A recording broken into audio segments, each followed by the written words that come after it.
So it's beautiful to see here a lot of entrepreneurs and people which are very interested in new knowledge, new skills, and to learn something interesting, I believe, from Michael, because every time when I can hear about his lectures and his knowledge, all the time I have new aha moment, and that is very, very interesting for and important for every professional.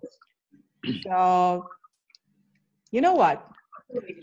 Let me tell you something what I was not introduced 2 days ago from now. The point is that tonight Michael have his birthday. So it's very beautiful day for him, I believe so. So I would like to say happy birthday. And from all of us, I would like to make some beautiful song for you. So people, can we sing a happy birthday but on Macedonian language? What do you think? Why not? 1, 2, 3, and Srećan rođendan, srećan rođendan. Ще одиме на английски, ајде. Да. Ајде. Happy birthday to you. Happy birthday to you. Happy birthday, dear Michael. Happy birthday to you. Listen, Thank you. Really, you need to make a wish. Now make a wish. Once again. Okay, wish first. Yeah. Okay. Make it a good one. That's great. Thank you very much. He turns 25 today, in case you guys were wondering. Wow, beautiful. Because when you will come in Macedonia, you will have a fresh piece of cake, believe me. Yes. Because we will have a training, so yes. No, that was very nice. Thank you. Great. We wish you all the best. So first, health and success in business and everything what you wish for to come true. Thank you very much. It was very sweet. So right now, I would like to say something about you, because first time I've met you in Slovenia. It was in Ljubljana. Just to check the sounds. Can you? It might make sense for people to mute, their mics. We have to be careful about the sound. Dalibor? Само да го спречиме. Ми треба звуците да ги спречам на сите, освен на Майкъл и на Виктория. Не.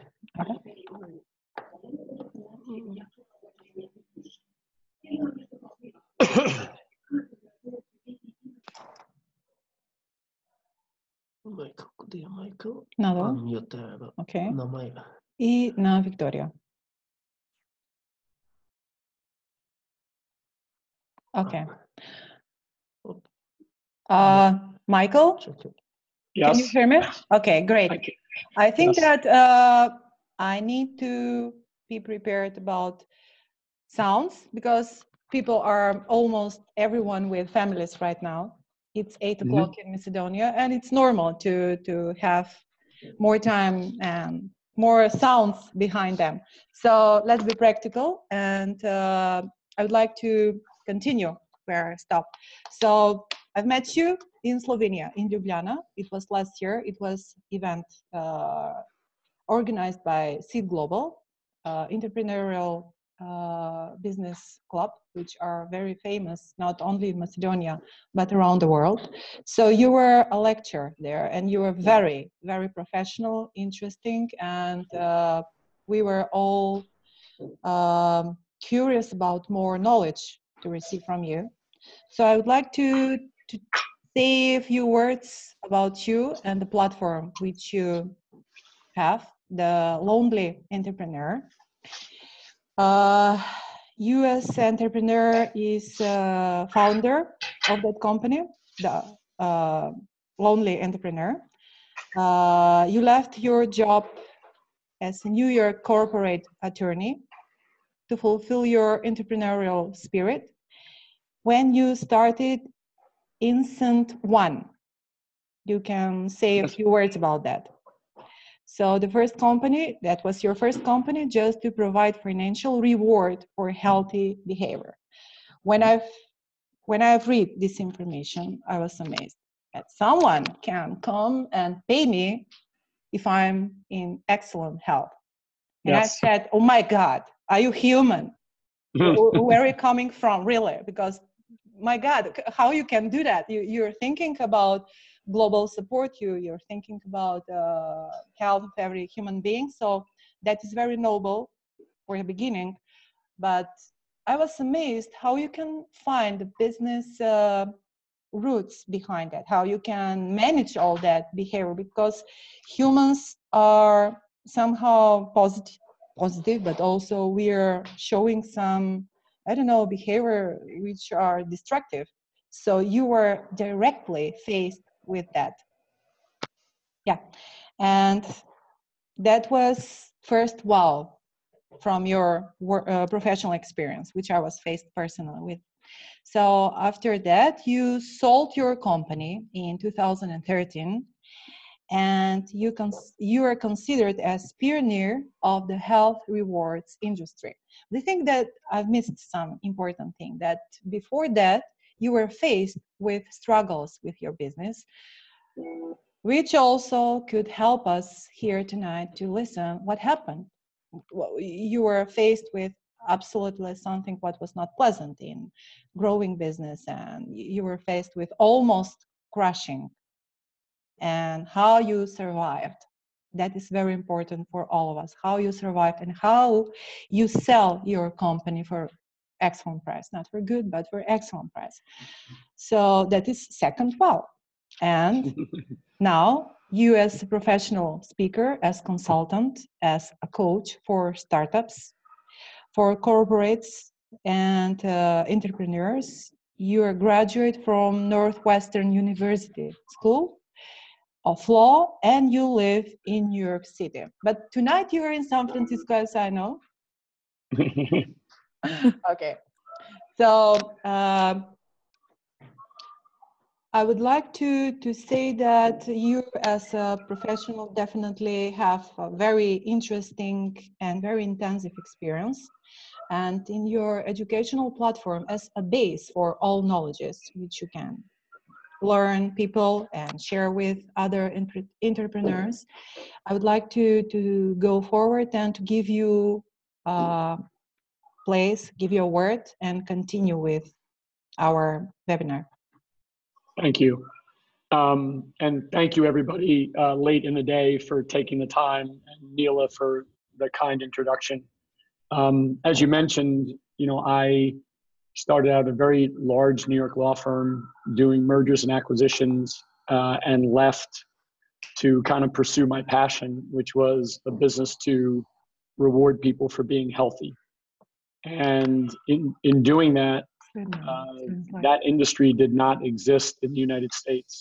And so we had to convince the largest, healthcare companies in the United States that it was worth it for them to reward people for being healthy. Everything from getting mammograms to going to the gym to eating well. And as Neela mentioned, it took us the better part of 10 years to convince them to do that. We were venture and private equity backed. And we were fortunate enough, after that whole experience, to build the company up to a pretty sizable company, only to watch it almost get destroyed by the financial crisis of 2008 here in the United States. And so between 2008 and 2013, we basically had to save this company we spent 10 years building. And as everyone knows, building a company from scratch and leaving a corporate job is a very personal experience. We were fortunate enough over the course of after 2008 to stabilize our company and rebuild it. And then after the financial condition stabilized here in the United States, there was a lot of interest in healthcare. We had interest in our company and many offers to buy my company, and we sold it. And it worked out terrifically, but it was a very wild ride. And we learned over the course of that time a great deal of what it actually takes to be an entrepreneur. And so in starting The Lonely Entrepreneur, it was our goal to really give back and try to take some of the learnings that we learned to bring together, you know, what are those key skills you have to develop as an entrepreneur. You know, as everybody who's listening probably knows, we probably have all gotten advice from others that maybe have not thought about being an entrepreneur. And until you've actually sat in those shoes, it's hard to understand what really happened. So what we thought we would do is be able to share, as we did in Slovenia, some of the thoughts and insights about the skills it takes to be an entrepreneur. And as Neela mentioned, we have basically built an online learning platform so that anyone in the world could sign on to this platform and have an opportunity to have a better chance of success by having one place to go for a lot of these learnings. So hopefully I can share some things with you today that will help you both individually and in some of your organizations improve your entrepreneurial skills. Okay? Of course. So let me start out with what we are as the Lonely Entrepreneur. As Neela mentioned, as I mentioned, our goal is really to unleash the potential of entrepreneurs by turning kind of the struggle we all feel into success. And, you know, it's one thing to have passion, but how do you actually turn that energy into success? And we want to try to show you what some of those skills are. And so we wake up every single day trying to help entrepreneurs turn that energy into success. Next slide. Next slide. Let's go. So many of us have passion, and a lot of times the advice that entrepreneurs will get is that as long as you have passion, you should be fine. Well, in this day and age, when there's more competition than ever and more people are becoming entrepreneurs, we like to say, as you see on the screen, passion, grit, and a good idea are not enough. Back when I started in the year 2000, they were enough. If you had passion and a good idea, you would be fine. And today, it's not just about passion and a good idea.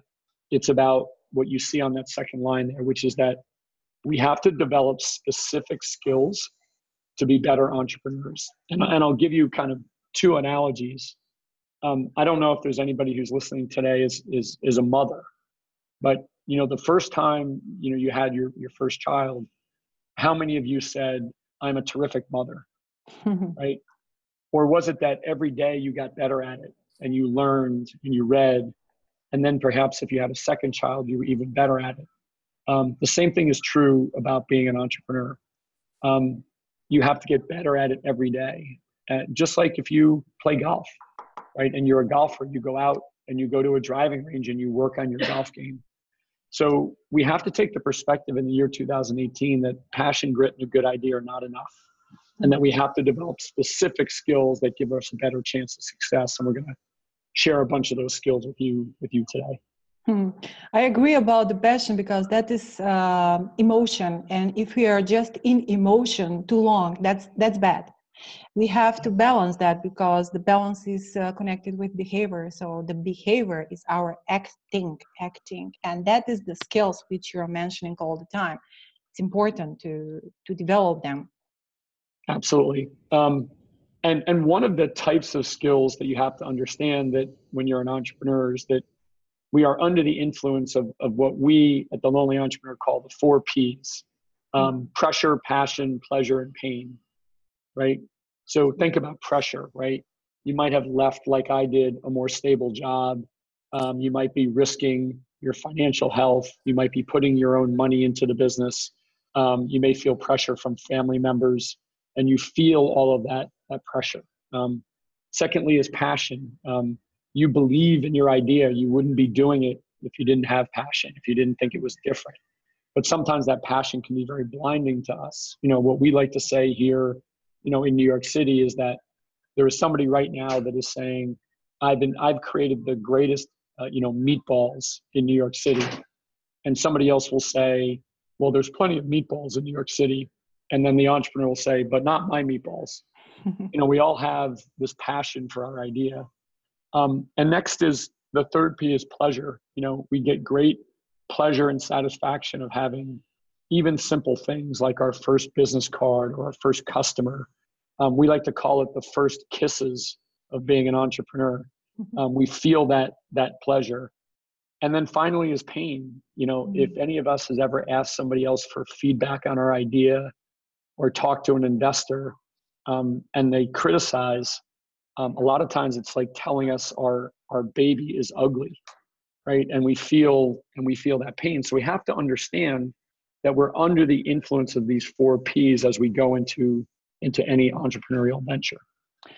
Can I ask you something? It's important, and something what is running through my mind these days. It's about pain. So how we're facing with pain when some is introduced with, I don't know, some service, and just is talking about how this is not very good, or there are things which are not structured, but they are some kind of pain for us.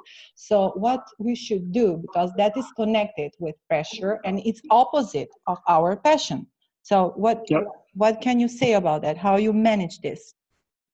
So we're gonna talk about this a little bit more. What you really have to do is you really have to decide. You establish your vision of what you want, right? And you've decided what is the best product or service to realize that vision. And you have to stick to it, right? Even when there's criticism, right? If you think about my business, Rewarding for Healthy Behavior, we were told for many years that no one would ever do that. And today in the United States, 90% of companies do it. So you definitely don't want to ignore the criticism. You want to take it in and digest it, but never lose sight of the path that you're on. Because remember, every new idea will be criticized. There are many investors that passed on Facebook, right? And said it would never happen. So you never want to ignore the pain or ignore the criticism, but you can't let it deter you from your ultimate vision and the product or service you've created to be that vision. And that takes a lot of character to be able to do that. Because a lot of times, anytime something's new, right? You will get criticism from 9 of 10 people. That's why it's new. So it's part of being an entrepreneur. Of course. And that is connected with our inner strengths, because it's connected with our beliefs, strongly beliefs. That is connected, how bigger is pressure, our inner strengths have to be built. And that means that we will find pleasure in learning new skills. That is connection, how I can mesmerize all these informations, because without learning new skills, we cannot go through pain and pressure. And I would say that understanding and just acknowledging that we are under this influence will really help us. Because if not, we react very incorrectly to things that are going on. But once we acknowledge that we have these 4 Ps that are influencing our decision making, it gives us a better chance of applying some of the skills we're going to talk about in a couple of minutes. Okay. Some perspectives. Okay. First, as an entrepreneur, you have to believe, and you have to understand rather, that no one will care as much as you do, right? No one will care about the PowerPoint presentation. No one will care about the idea. No one will wake up in the middle of the night thinking about it. And that doesn't necessarily mean that they're wrong, right? And we just have to understand that we are passionate and we believe. So you shouldn't get frustrated by the fact that no one else cares as much as you do. There are families right now where somebody who's an entrepreneur at that family dinner table, all they want to talk about is their idea. And the rest of the family wants to talk about life and children and fun. You have to understand that no one will care as much as you do. Okay. Secondly is you are always on stage. When you are the entrepreneur, when you are the purveyor of the idea, there are always people watching you. They are watching how confident you are. They are watching how much you believe. They are watching how much you react to the pain and the pressure. Every single thing you do is on stage. And as I mentioned to you, in the times during my company when it almost collapsed, I always had my head held high. I always acted very confident, except for one day when a customer of mine who was going to stay with me told me they couldn't. And I banged my hand on my desk in my office. And 5 years later, after we had sold the company, an employee said to me, during that whole time, with all the chaos that was going on, we never doubted that we would be okay, except that one day when you pounded your hand on the table. Wow. Wow. And I said, well, wait a minute, one time in 2 years? You have to realize that you're always on stage, because if you doubt your own belief and people see that, it affects everybody else around you. Okay? Next is about being humble and learners. And it's very much to what you just said, Neela, about you as an entrepreneur. A lot of times the characteristics that make us great, which are ego, self-confidence, vision, often are very inconsistent with being humble and being a learner. And as an entrepreneur, you actually have to embrace the journey of being humble enough to understand that you have to get better and constantly seeking to learn the skills it takes to be a better entrepreneur. If you come to the table in this day and age with too much ego and believing that you know everything, you will not survive. You will not attract investors. You will not attract great people to work with you. So don't only just have to become humble and a learner, you have to embrace it as a gift, right? That I'm going to become better at this every day. No different than a mother who, once she feels like she's really doing a good job with her children, takes great pride in that. But because she learns sometimes the hard way how to be a great mother. So we have to embrace that humility and embrace that desire to learn, and that gives us a better chance of success. Wow. Okay. I'm speechless right now. Wow. Next is what we call the brutal truth. And the brutal truth is this. It's that even though we as entrepreneurs are the ones that, don't sleep and burn away our savings and sacrifice personal relationships and give up, good jobs to become entrepreneurs, if something is not working in our business or it's not going as well as we want it, the brutal truth is that it's our fault. And think about how unfair that is, Wow. right? Wow. We're the ones that sacrifice all day long, and yet it's our fault. And that's what it really means to be an entrepreneur. You have to embrace that you are going to take on responsibility for bringing this baby of yours to life. And so you can never blame customers. You can never blame employees. You can never blame the market. You always have to say, what can I, and therefore what can my company do better? And if you take that perspective, that brutal truth from day one, it will definitely help you in your journey as an entrepreneur. Just to add something, because as always, I'm more curious about your topics and how you explain them. When we are faced with reality, what is happening right now, we can say, listen, there is a war, or there is a political situation, or there is a different types of struggle. So every time, every successful entrepreneur as a real gift is showing us that there is no enough powerful problem which can crush that business and that entrepreneur. So the truth is hidden between the brutal reality. So how we act on daily basis, how we manage problems, how we manage ourselves in front of that problem. So we are on some point of view as a mirror. Everything what is around us is happening. So we are facing with maybe 10% what is happening outside. The 90% in reality, we are that 90% of reality. So I'm just curious, who is bigger brutal? Are we more brutal with ourselves, or the reality of outside is more brutal? So that is tricky to question somehow. Well, here's what I would tell you, that in 2008, when the United States financial markets crashed, I said to myself, I should have seen that coming. right? And people said to me, well, wait a minute, there's no way you could have seen that coming. When you take responsibility for the business, for people that give you money as investors, for families that rely upon you because their husbands or wives are your employees, you must accept that brutal truth and take on whatever it may be. There will always be challenges, right? There will always be difficulties. In fact, some of the greatest businesses in the United States and throughout the world have been created in those times when things were very, very dire. And so what I would say is this: as entrepreneurs, we may lack money, we may lack resources. What we do not lack is the ability to think differently. And sometimes the ability to think differently in the face of those challenges is really what makes a true entrepreneur.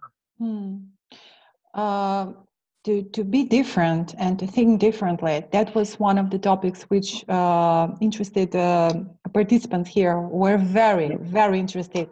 How you can explain us, how you can just share with us your experience. What is most important?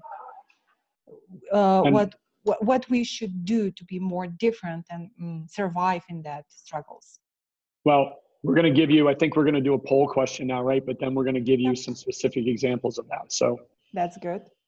So let's start here. Can you see the question, the poll?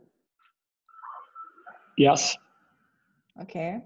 I would like to receive more, as much as possible, more answers. So feel free and give us an answer. Great. And Neil, if you want to push the slide to the next one while people are answering, that'd be great. Okay.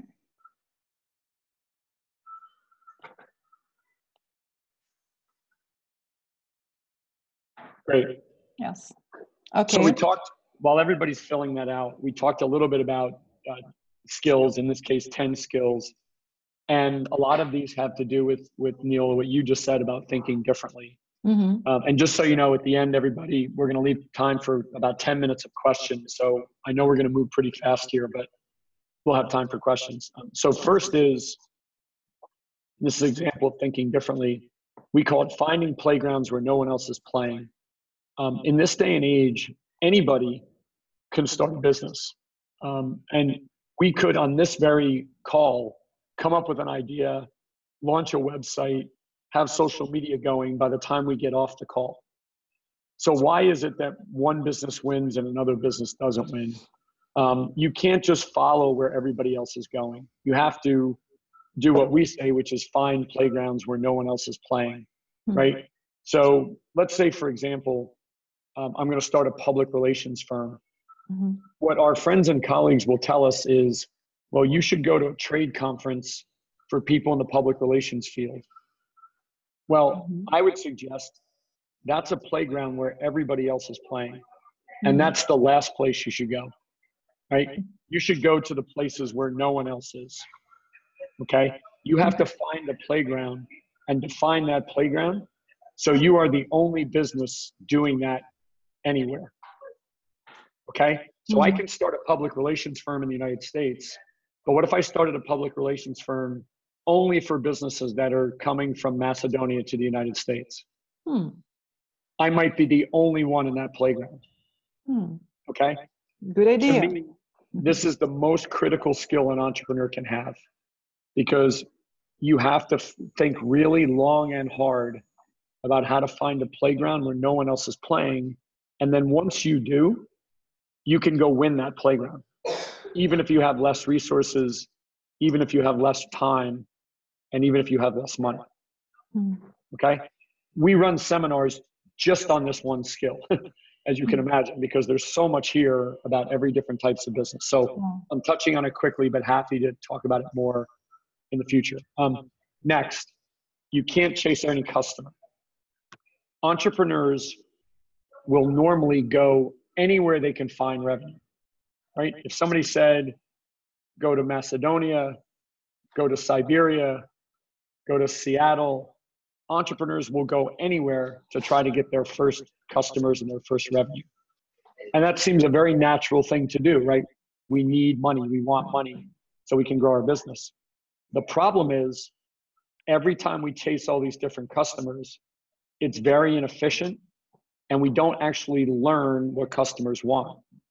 So for example, if let's say we went to Macedonia for a customer, that would be very, very, very different. And let's say we went to Macedonia and we found out the price of our product or service was too high or low, or it wasn't packaged or positioned the right way. And instead of getting deeper into Macedonia and understanding that and refining that for Macedonia, we decided to go to Seattle, Washington, right? And we went to Seattle, Washington. They might say the price is too high or the packaging is different. And we continue to bounce around, right? And it becomes very inefficient. It's a natural thing to do as an entrepreneur, but it can be very undermining of our business. What we have to do is we have to pick one customer and get very, very good at selling to that customer, right? If I go to Macedonia, I will learn the right price. I will learn the right way to package it. I will learn the right way to deliver it. I may change it a little bit, but by not chasing every customer, which is a very natural thing to do as an entrepreneur, I have a better chance of success. Okay? Of course. How to prioritize. Anyone that's an entrepreneur, when somebody says to them, you have to prioritize, we all say the same thing.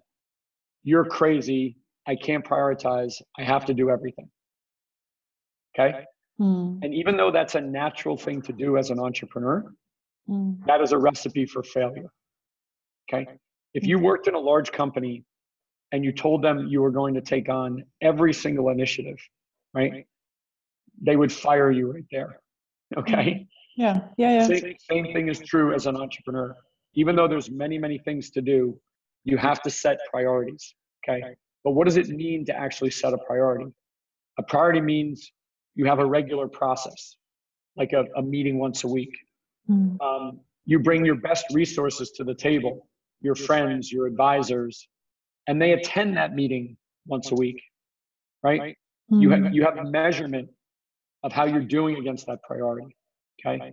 So when you pick the 2 or 3 priorities of your company, you build a process, you bring your best thought, you bring your best people, and that's what it means to be a priority. Doesn't mean you don't do other things, but you don't bring the same level of discipline to the things that you call a priority. Okay? So when we talk about prioritizing and not chasing every customer, we are talking about focus, very sharp focus. That is high awareness of time, resources, and energy, what we're investing in. So I think that one of the next webinars we can organize about this focus, how we can increase critical skills and connect that with focus. And remember, every entrepreneur believes they can't prioritize, right? And when you have scarce resources and you don't have money and capital and resources, the ability to prioritize and focus is even more important, even though it's unnatural to do. So you're 100% correct.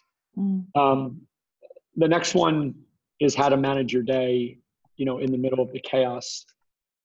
Here are just a couple of tips and ideas that can help.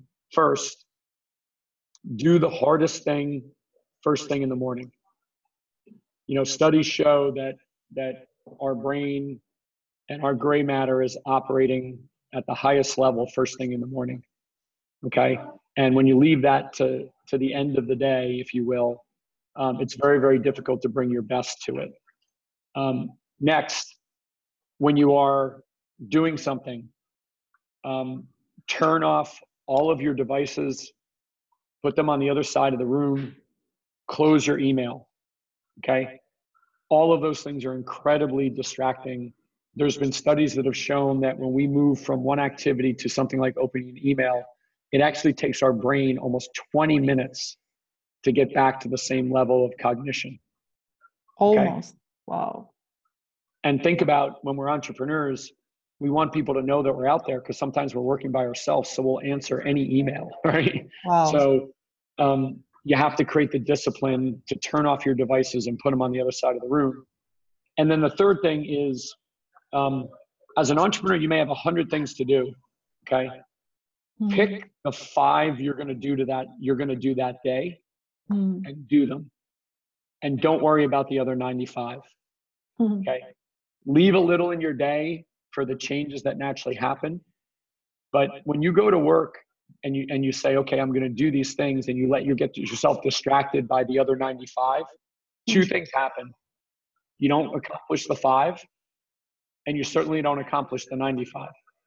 So you walk away, maybe working 20 hours, and you don't feel like you've made progress in your business. Okay. There are many, many other tips to manage the chaos of your day, but here are just a couple. Okay. Next, process.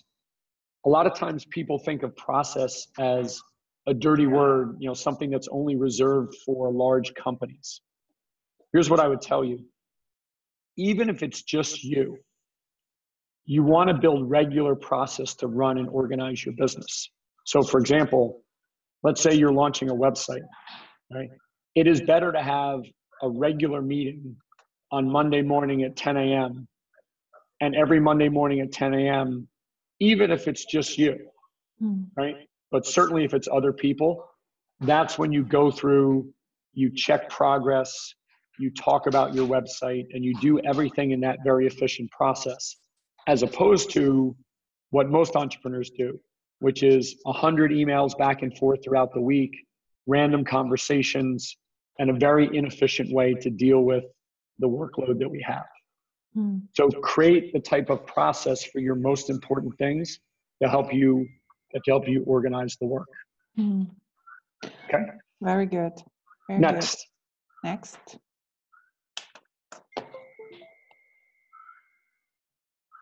Okay. Communicating. Think about when you're in an entrepreneurial venture, the communication is chaotic. There are emails back and forth all the time. Somebody's coming back from a meeting with a customer. There's investors. It's pure chaos. Yeah. Communicating can be incredibly draining when it comes to time and effort. And so communicating, like other things, have to become a process. I'll just give you an example. Once a week, send out a 1-page summary of what's going on in every part of the business, right? So instead of having 20 emails back and forth every day about how we're doing with our product, right? You might have a 1-page communication that goes out every week that updates all the people in the company, the employees, the consultants, the advisors, to be able to organize communication. Okay? Communicating really is just another form of process. Okay? It is. The other part of communicating that's really important is that we have to create simplicity, right? Great leaders simplify, okay? And even though every single mother here could probably tell us every single detail of what happened with their baby in the first 5 days, when you're talking to other people, they need us as the leaders to simplify it, okay? If you send me something as a potential customer or investor about your business and it's 5 paragraphs long, I will never read that, okay? Even though we know all the details and even though we've lived all the details, okay? To communicate, we have to be able to simplify, okay? And that helps us communicate in the chaos, okay? Next, like it or not, you need to be the CEO. This goes a little bit towards that notion of the brutal truth. Even if you were just the chef, the doctor, the technologist, the fashionista, even though you never thought of yourself as the one running the business, but you were the one with the skill or the idea, you still have to think of yourself as the CEO. You still have to think of yourself as somebody that owns and runs the business. And part of that is saying, I don't know anything about finance. I don't know anything about marketing, and trying to find people you can work with who can help you complement your skills as the fashionista or the chef. But you have to take upon yourself that you are the CEO, even though your experience may only be in an area of a particular skill. This happens to doctors in the United States all the time who are wonderful at heart surgery, but don't know anything about running a doctor's office. Okay? You have to lead the company to get to thinking about it like a CEO. Okay? Next is positioning. It is always important to have a great product or service, but in many cases, the positioning of that product or service is more important than the actual product. Okay? When you go into a car dealership, okay, they don't hand you the car manual and say, please read the car manual, right? They try to get you to think about the car as making you cooler or sexier or faster, right? Yeah, you're right. Absolutely. And once you care about that, once you care about how it's being positioned, then you'll go read the whole car manual, okay? It is just as important to position the product as it is to build a great product itself. The problem is, as entrepreneurs, we take great pride in our product. We want it to be perfect. And we spend too much time on the product and not enough time on positioning it. Okay? There are many, many great products. The iPhone is a great example. The technology for the iPhone existed for 10 years before the iPhone came out. It was only how it was positioned, right, afterwards, much later, that led to the success. Okay? Next, help people with their bucket list and performance will follow. You know, we all know the bucket list, which is this list of things that we want to do before we die. One of the best ways to get people to perform is not just asking them to do better at their jobs. It's to find the things that are important to them, not in helping their business, but in their lives. If an employee wanted to try to help her mother quit smoking, and you help them do that, they will be the best performer you've ever had. So you're not just trying to get them to perform better at work. You're trying to understand what's really important to them as people. And if someone wants to be an opera singer and you get them opera lessons, they will be the most dedicated employee you've ever had. Absolutely. Okay? And next, it's my privilege, Neela, to turn this over to the importance of emotional intelligence, which I can say when I first started my business, I had no idea what that was. And there's probably no skill that's more important. So please take it away. So thank you, Michael. It's wonderful to listen and to learn all the time. New thoughts, new ideas, new fresh moments, business moments from you. So I just pick up something on my paper here, you know, and I can connect that with my a process of learning and developing emotional intelligence, because always it is connected how we manage our thoughts and our feelings in our business. And emotional intelligence is just about that, how we can make a process. From one side, we recognize our emotions, and opposite of that is the rational facts, databases, all informations which we are facing daily in our businesses. So the model which I'm using in developing and recognizing on real basis emotional intelligence is connected with, first, how we can recognize who is the most important product in our company. As a product, I'm thinking about what is the focus, what we should do on daily basis, focused on our top product, how we can connect the value of our product with needs of our customers. And we need to communicate with them, but with words which are very common for them. That means that if we contact our customers and if we understand their personal needs. And if we contact their personal needs, that's how we can connect the value of our product as a solution for their needs. So in this part, we are recognizing the, how to say the right word, the schema, which is repeating all the time in their lives and which are usually struggles. It's something what they need our support. So how we can communicate with them with very simple words, to recognize them, to connect with them, not on ego base, but recognizing their character. So that's why we should be very flexible. We should just recognize their needs, who they are, where they're coming from, what they do, education, every I don't know, characteristics which are very important for their life, and then to communicate the value of our product or services. So the second thing is how we can change and make their life better with our product or with our services. That is connected with making decision. They need to make a decision to buy our product. That is connected with just to go on another slide. That is connected with increasing of our profitability. So usually when we are very good in recognizing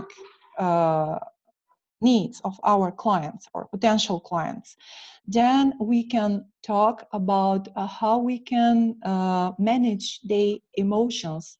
For example, if they need something for their family, they need to buy something for their kids, then we should recognize the intensity of the emotion and to go to contact with them, to speak with them about how they can balance that intensity of the emotions.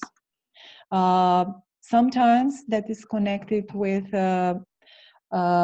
critical thinking. Usually they are more critical for one thing, but not on the most important thing, because they are connected with some emotions which can block them and they cannot recognize what is best for them. So in that case, if we can see the opportunity, how we can talk with them and explain them what is the solution and how we can just make a shortcut in time and offer them the real product which can solve their problem, then we can talk about customer satisfaction.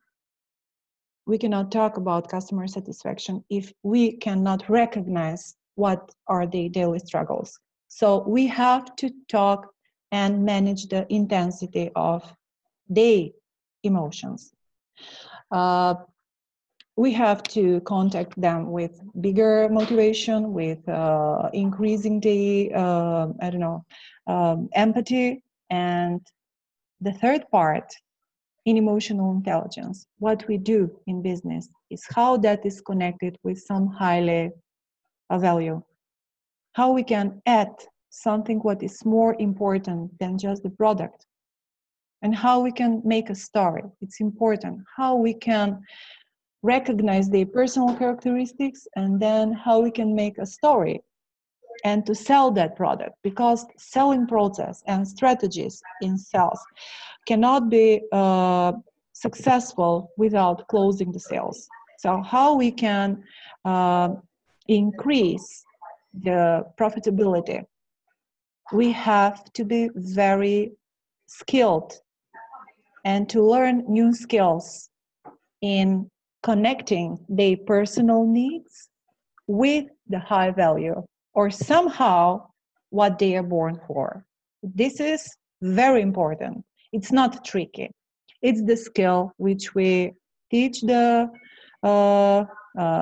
trainers and people and sales people which are very good in sales. And usually the percentage of the profitability is higher 2-3 months later. Different numbers, of course, but I can assure you that the important moment is we have loyal clients. We have them on long term, and that is something what we have to manage all the time. Meanwhile, emotional intelligence is connected with building trust. We have to build that trust. It's not good enough to go somewhere and to have a good sale, and after that we're lost. That's not good. We have to care for our customers. We have to be loyal for them and to teach them more about the product, about the future elements which could be successful as after-sales product services. But we need to care about their satisfaction. And usually corporate companies, they are, as you mentioned, they are more careful about care for their employees, because also the connection between company and client is very similar as CEO and his employees, because all the time we have to be faced with human needs. And usually they are connected with recognition, with self-respect, and they are connected that we are part of something bigger. And if we are part of something bigger and something valuable, then we're satisfied. We're feeling that we're more valuable. We as a person, and we as a part of team. So that's how emotional intelligence could be developed. And usually companies take advantages all the time because they recognize differences. And there are processes which they can go further in more details, and then how they recognize the patterns, and then how they choose the best for their clients. They choose the best for the employees also.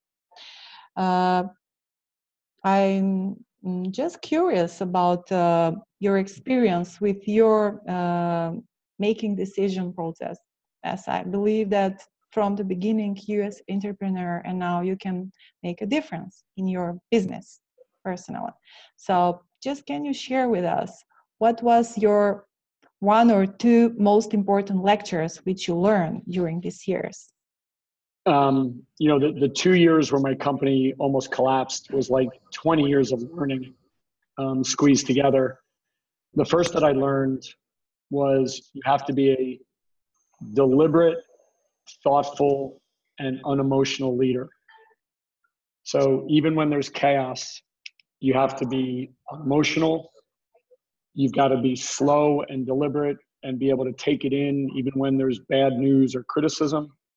And you've got to be deliberate. You've got to be able to take this chaos and organize it in a way and bring in other people and get other opinions, and in a very unemotional way, even when you're getting hit from all over, that you're able to make decisions. It's a skill you develop over time. Next is you always have to make decisions in the best interest of the business.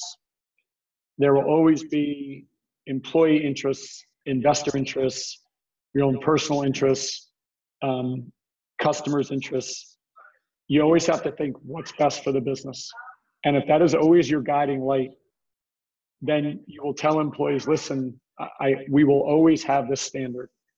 And sometimes it won't be good for me, and sometimes it won't be good for you, and sometimes it won't be good for somebody else. But that is the only way that we're going to make decisions. And that way you learn to avoid preferring one group over the other. Because once you prefer one group over the other, your business starts to break apart. And those are the lessons I learned about decision makings, and lessons that you develop those skills over a long period of time. So just I would like to rephrase what you said. In making decisions, it's very important how you manage your emotions, because what you said, there is a moment when you cannot be personally satisfied from your decision. But on long term, the company have to go through that process. That is managing emotions, and particularly that is connected with managing of intensity of our emotions. Because as a persons, we can be yes man, we can be yes person, and say yes to everything, to every possibilities, to every opportunities, not to be focused, and we will be in house. We will be not we will be not efficient. But if we have to manage our emotions and to be more focused in increasing our quality and increasing the part of the market, then we have to manage that emotions and to be in more peace and quiet, and just to say stop to that emotion, particularly for some reason. Yep. And to invest our more rational thoughts then. But sometimes there are a lot of struggles in ourselves or in our team when we should encourage employees with emotions. That is connected with recognizing their personal needs. That's how we manage with personal needs, emotions, and with leading with numbers what is best for our company. Yep. Okay. So there are a lot of things which we can talk about, but let's do it webinar by webinar. And yes, and I'm pretty much sure that we should we will have opportunity to talk more about emotional intelligence and skills which you developed, which you are developing in a platform, The Lonely Entrepreneur. And we will have opportunity to offer to all people our products. So if you want now, I would like to share the prices which we are sharing, which we are sharing as packages for companies and individuals. So please take your time. So we spend a lot of time working with both companies and individuals. When we work with individuals, we do what we call one-on-one coaching, which is for 2,500 American dollars for 20 hours of coaching. And that runs the gamut of all the different types of things we talked about here. We also do a series of workshops where those workshops can be a single workshop, 3 workshops, or 6 workshops, where you can see the prices on there for, a package of workshops where we come in to an organization, small or large, and try to lend some of these insights. And then in addition, we have, as Neela mentioned, we have the Lonely Entrepreneur, what we call learning community. This is an online community where you can go, and an individual for $500 per year can go on there and have access to kind of a one-stop shop for learning.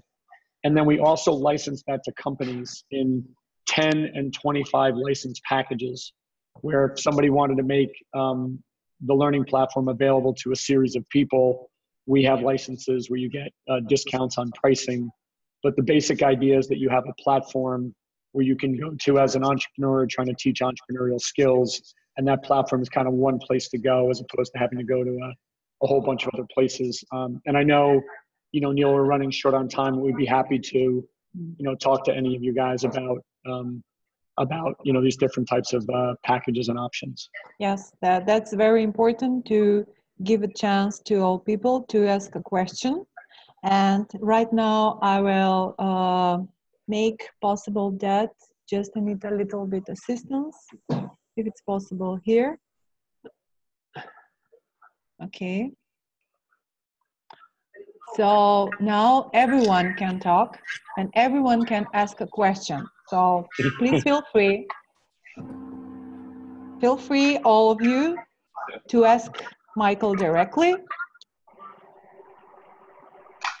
If you have any questions right now, if you don't have, you can do that later, but this is a good opportunity for all of you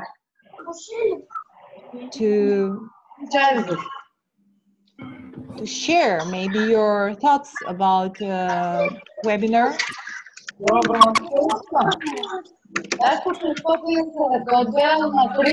is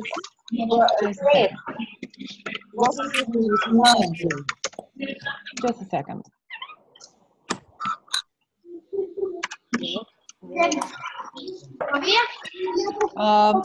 We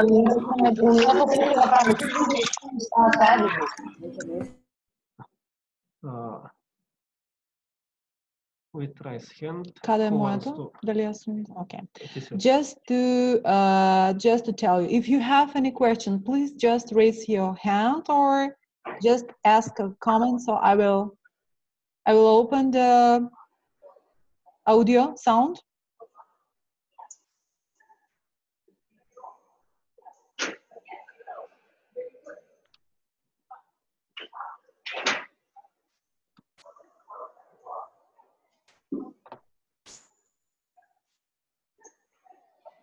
Okay.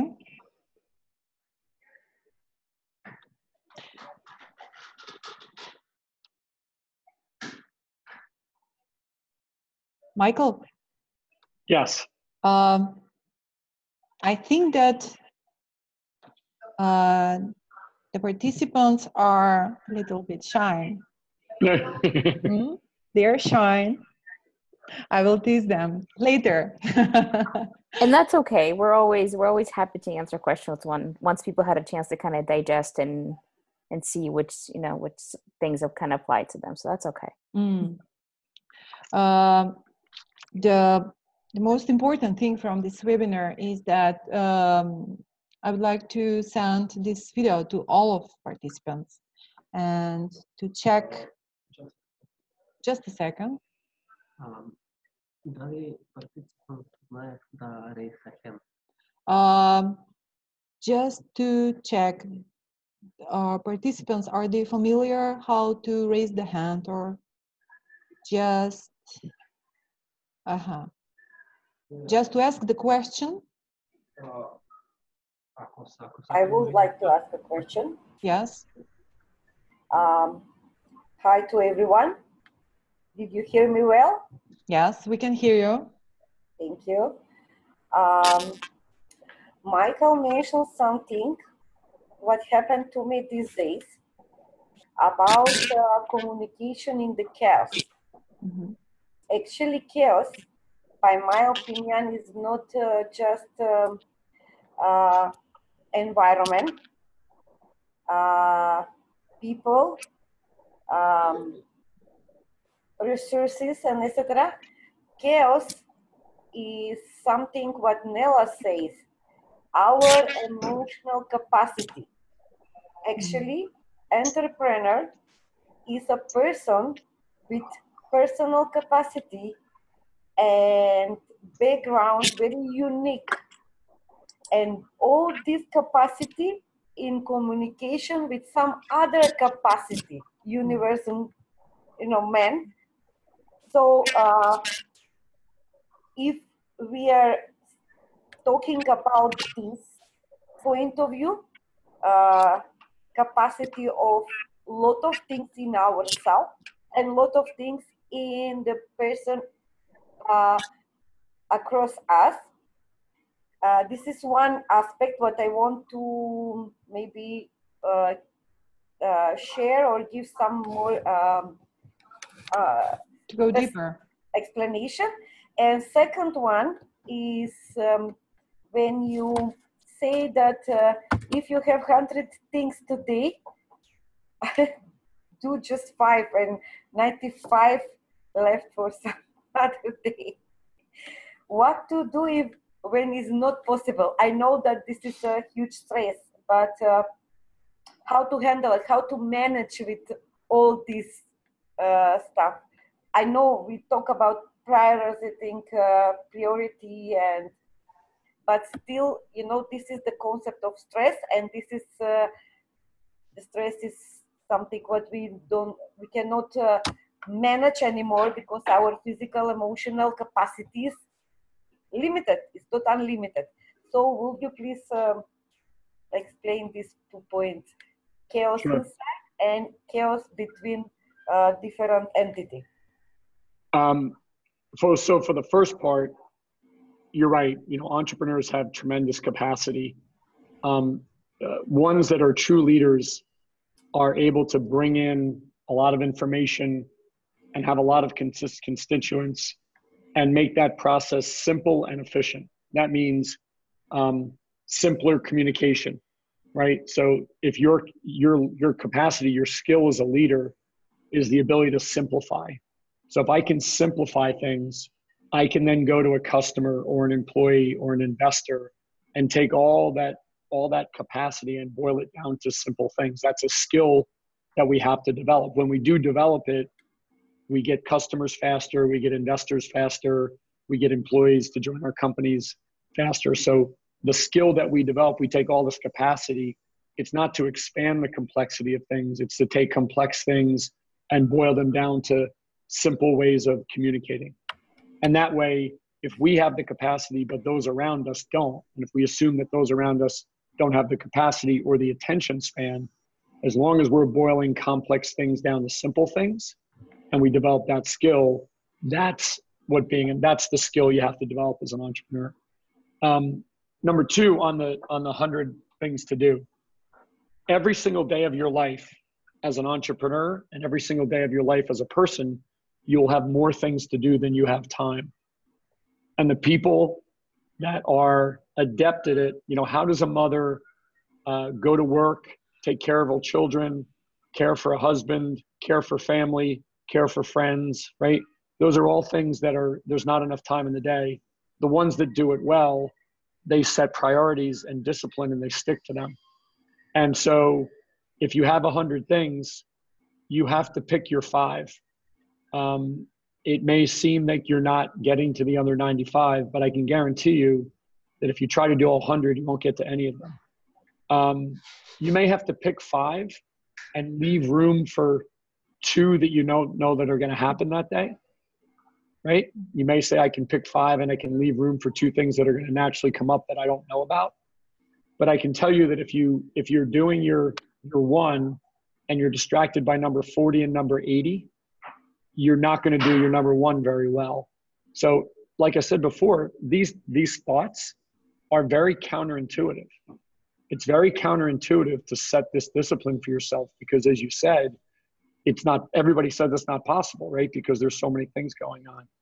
But it's only when you create that discipline and pick your priorities for the day and stick to them, that's when you feel like you're going a little bit more downhill as opposed to uphill. Because you walk away from the day going, I got 4 of my 5 done, right? And now I can pick a new 5 for the next day, as opposed to feeling you're not getting any of them done.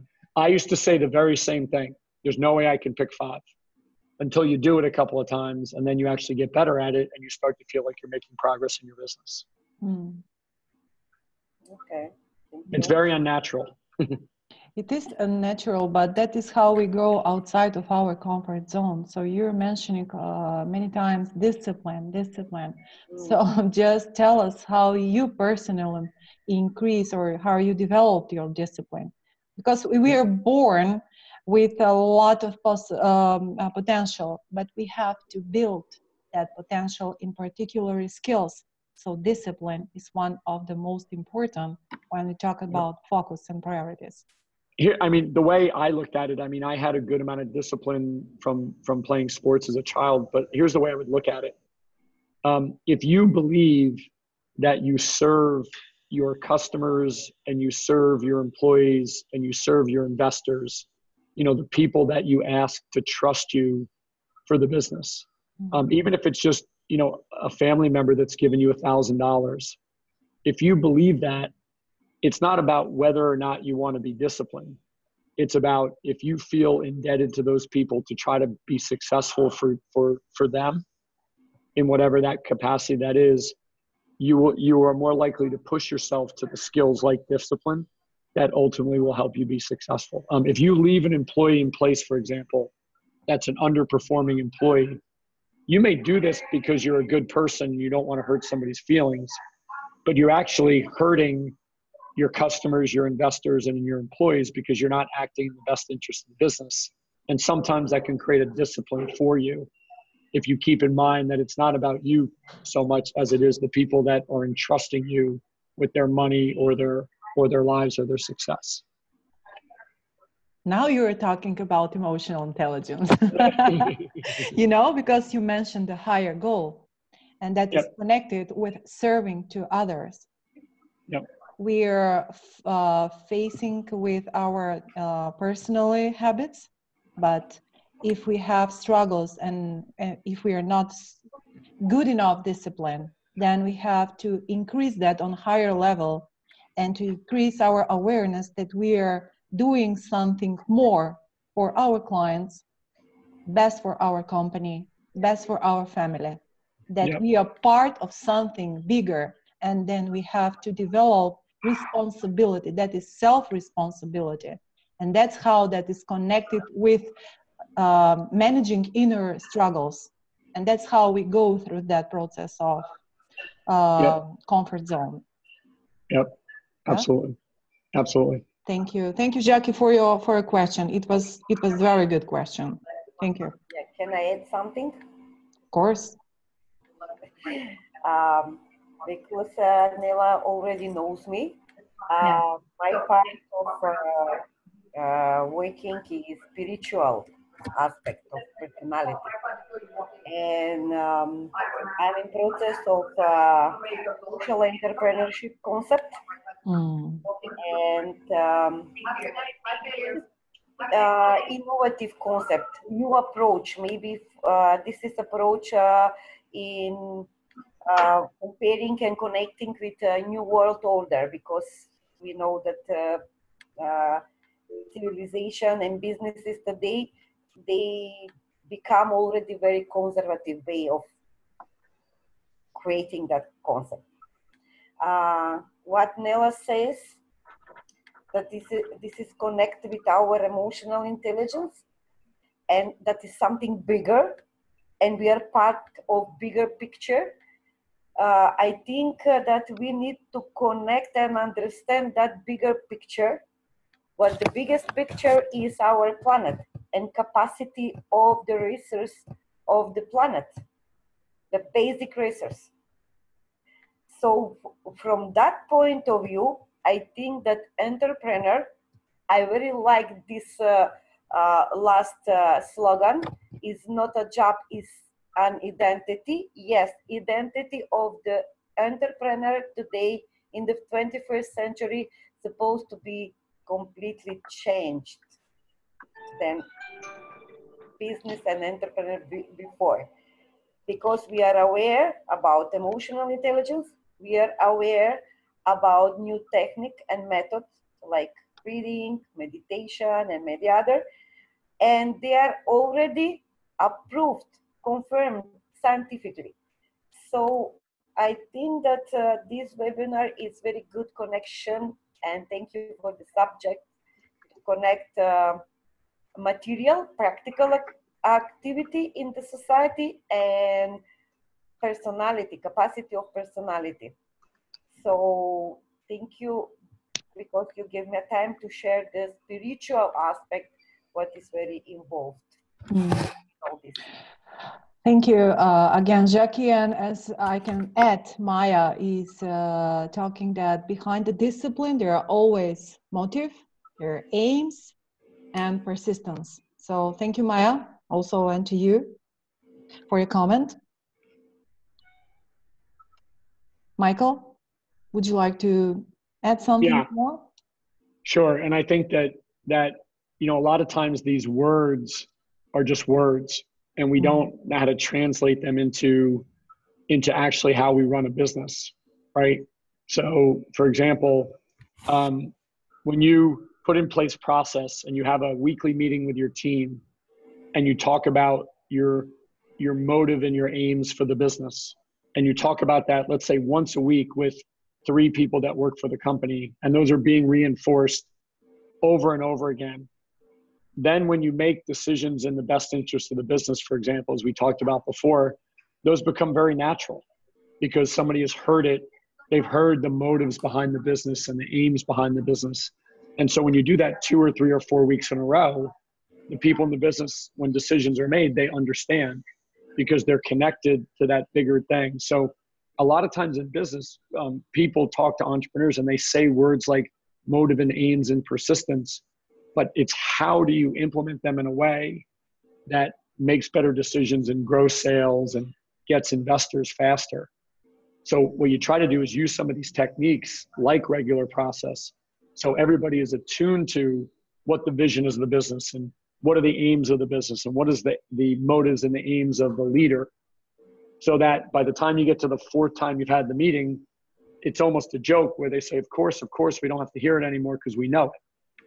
And therefore, when you make decisions, everybody gets it and decision-making is easy and everybody's aligned. So to me, one of the things we haven't done for entrepreneurs is taking these concepts like the ones mentioned by Maya, but also discipline and teamwork and responsibility and what those things actually mean and implement them into how that impacts a business. And as you said, we can talk, but without acting and without developing that skills on daily basis, we will be stuck. And that is just philosophy. So we have to be more discipline. I believe that is something what we have to manage on daily basis. It's not connected like in one part of my life and after that I'm just vaporized and I don't have that discipline. So bye discipline. No, discipline is something on daily basis which we have to give to ourselves as a gift. And that is something what is important for developing our company. Yeah. We owe that to ourselves. I strongly believe that is one of the most important skills. Yep. And these are, if you think about our hour together, these are all skills that you get better at over time. As you get better at them, you then have them, in your bag, if you will. You have more arrows in your quiver, if you will, that you can take out and use when decisions come across your desk and when you're managing a business or you're trying to lead a team of people. You get better at these skills and many others. And that's what, Neela, as you know, what we're really trying to do with our learning platform is put all these things in one place so you can learn these different things and have a better chance of applying them successfully. Just a second. I need to check. Do you have... Okay, I'm here. A lot of buttons, so... Okay. Michael, what do you think our next webinar? What will be the topic? I think that the one that I think, like I said, is the most important, which is finding a playground where nobody else is playing. How do you find the place where you stand out from others? I think that would be, obviously we'd love to hear feedback from everybody here, but I think that would be a great one for everybody. Yeah, that's good. That's good to know. And I sense that all of these participants here will be with us again, because definitely the next topic is very, very important. So meanwhile, I would like to give a chance to you and to all participants again to contact contact me.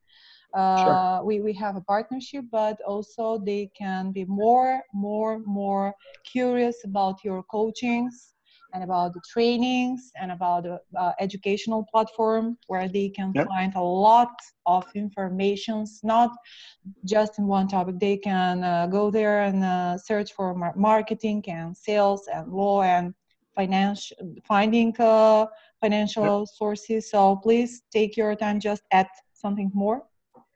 Yeah, so anybody can go to lonelyentrepreneur.com.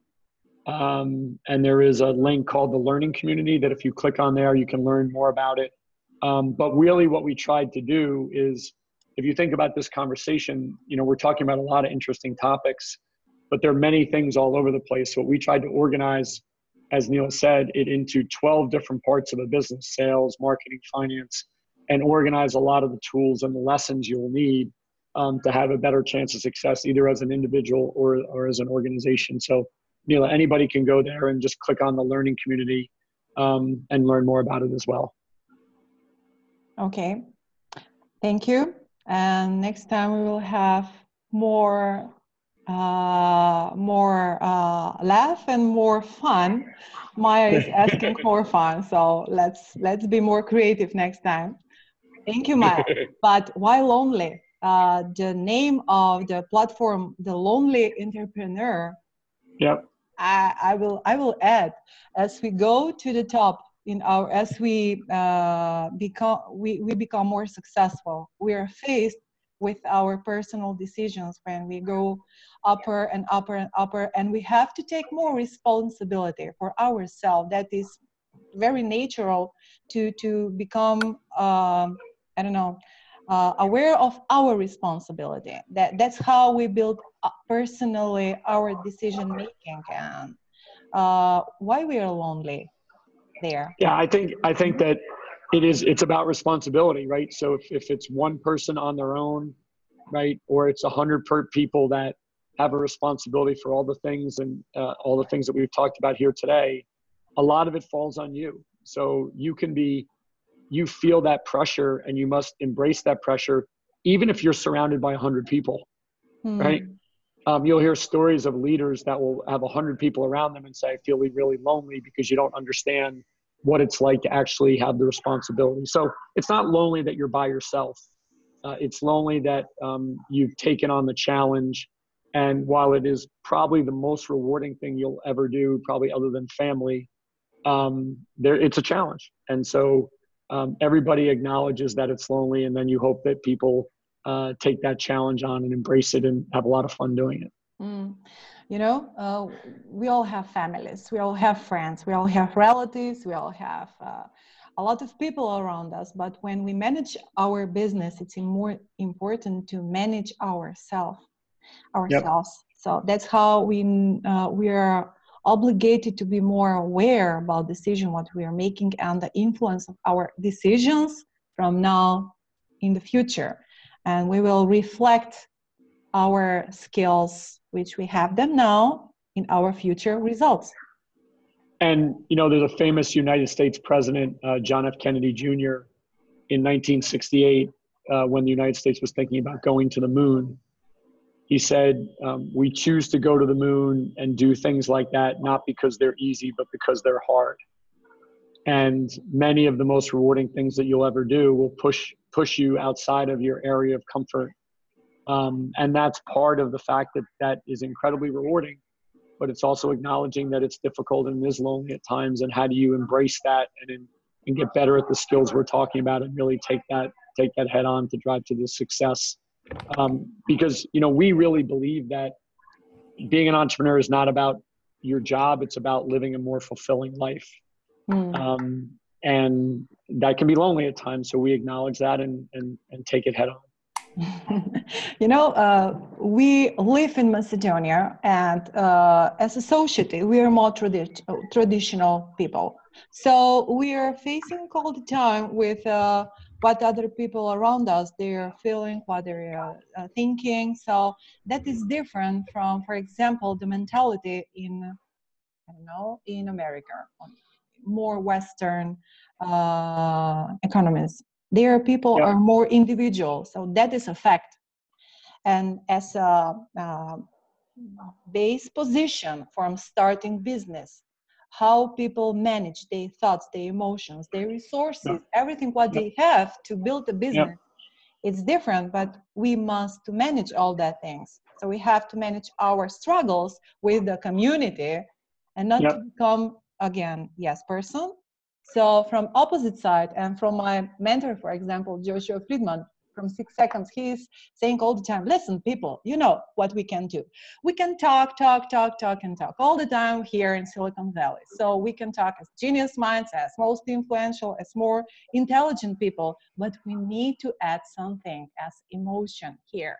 So there will be fun, there will be more interesting when we go to the market. How we can, as you said, make a place where we are famous, not famous in that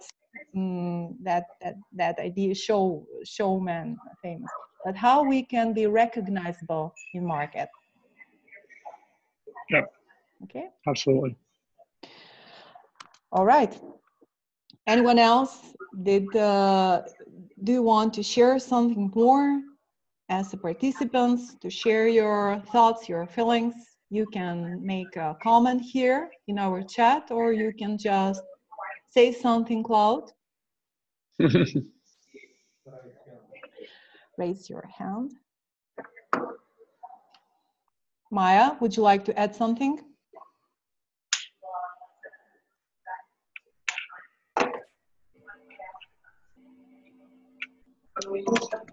Maya, would you like to add something? Yeah.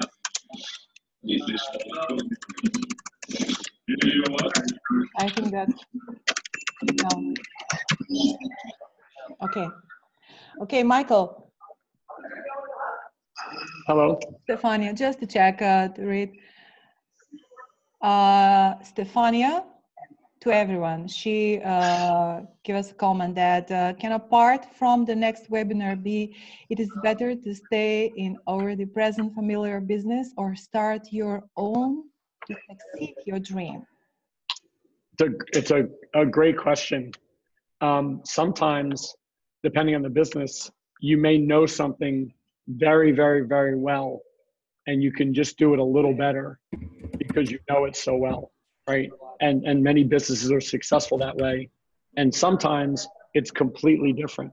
It's something you know and you've found, like giving people money for being healthy. Oh, that's completely different, right? And so it can be either. There are many people that just took concepts that exist for many, many, many years and just did them a little better because they knew so much about that business. And a lot of times they can be very successful. It's funny the way you ask the question. I tell people there's only 2 reasons you should start a business. Number 1, there's something you know really well you can do better, or 2, you've discovered something completely new. And it's very similar to your question. So it's not either. It both can be successful, but if you're going to go into something completely new, you've got to find people that know it really, really, really well to help you along the way. Like I did in healthcare, for example. I didn't know anything about healthcare. Yeah. Thank you. Anyone else like to ask something? And Neela, if anybody has other questions that come up later, they can just email them to us, or we can connect and be happy to answer them later as well. Yes, of course. So I think that now we can finish here. Okay. And now it's 9:30. It's half an hour more than the planned time. So it's not a problem. It's a good thing to share your thoughts and knowledge. And Michael, it was really great experience talk to you again. And I'm happy to share your knowledge and your presence here with all participants and all other which were previously interested. They wrote on email. So I will send to all of them the recording from tonight's webinar, and we will stay in touch. So people, feel free to contact us as much as you can, as much as you want. Ask questions, be curious, be more focused, and be more disciplined in your daily activities and skills. Thank you. Thank you, Michael, again to all of you. Have a great evening. And Michael, I wish you great year before you. Thank you very much. Once again, happy birthday. Thank you.